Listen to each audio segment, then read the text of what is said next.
तो भाइयों, क्या आप जानते हो कि पंजाब का एक खूबसूरत शहर जिसका नाम है नकोदर, और वो साइयों के लिए बहुत मशहूर है। पूरे देश से लोग वहाँ आते हैं, अपनी मन्नतें मांगते हैं और कहा जाता है कि उनकी मुरादें पूरी होती है।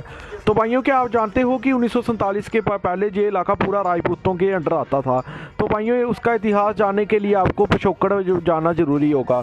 तो भाइयों, 6वीं सदी में सियालकोट पर राज करने वाले राजा सालीवान के वंशजों ने ही अब 14 पीढ़ियाँ बाद 14वीं सदी में 1337 ईस्वी में राय तुलसी राम थे, जिन्होंने लुधियाना में अपना राज स्थापित किया। तो भाइयों, सूफीज़्म की वजह से तब सूफी संतों का बहुत ज़्यादा जोर था, तो उन्होंने इस्लाम धर्म अपना लिया। उसके बाद उनका नाम शेख चाचू पड़ा।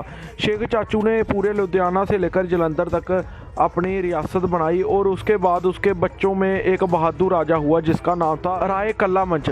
तो भाइयों, राय कल्ला मंच वो क्षत्रिय योद्धा था और रायकोट का राजा शहजादा था, जिसने गुरु गोविंद सिंह की जान मुगल बादशाह से बचाई थी, और उन्होंने उसको पानी में जो बर्तन दिया था वो आज भी उसके पास है। 1947 में जब उनके वंशज वहाँ से चले गए भारत छोड़कर पाकिस्तान, तो वो अभी भी उनके पास है, जो कि इंग्लैंड में रहते हैं अभी। तो भाइयों, इतना बड़ा योद्धा था। तो भाइयों, रायकोट के बाद उन्होंने उसके बाद एक और इलाका बसाया जिसका नाम था नकोदर, और जिसका दूसरा नाम था तलवान। तो भाइयों, तलवान जिसको राय इज्जत ने बसाया और बाबा मलिक ने नकोदर को बसाया। शायद ही हमारे क्षत्रिय भाइयों को पता होगा कि 127 गांव आते थे नकोदर में, और तलवान में 360 गांव आते थे, और ये दोनों राजपूत प्रिंसली स्टेट थी 19वीं सदी से पहले। तो भाइयों, धीरे धीरे ये स्टेट ख़त्म होते चली गई, और लास्ट में 1947 तक 14 गांव के दोनों के जेलदार राजपूत होते थे।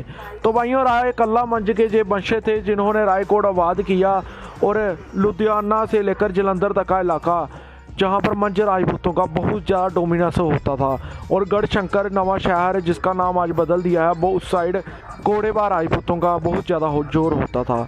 तो भाइयों, इनके पास पूरी वंशावली पड़ी हुई है, आप खुद देखिए। राजा सलवाहन जो सियालकोट के राजा थे, उनसे ही आगे राय जैसल निकले जिन्होंने जैसलमेर आबाद किया। उसके अलावा हनुगा, मानगढ़ और बहुत सारी रियासतें बनाई, बठिंडा बनाया, और मंझ राजपूत भी इन्हीं बट्टी राजपूतों से निकले हैं। तो भाइयों, वो पाकिस्तान चले गए, तो वहाँ पर पाकिस्तान पंजाब में उन्होंने उनका शजरा पूरा लिखा हुआ है, राय तुलसी मंच का अलग से और अब दूसरा शजरा अलग से।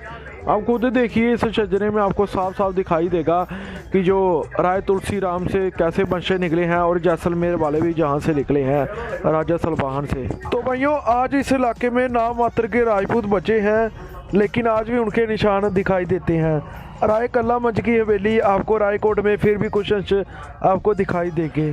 तो भाइयों, राजपूत तो चले गए इस धर्मवाद की लड़ाई में, इस बंटवारे में, लेकिन आप इस इतिहास को ज़रूर बचा सकते हैं, सबके सामने ला सकते हैं।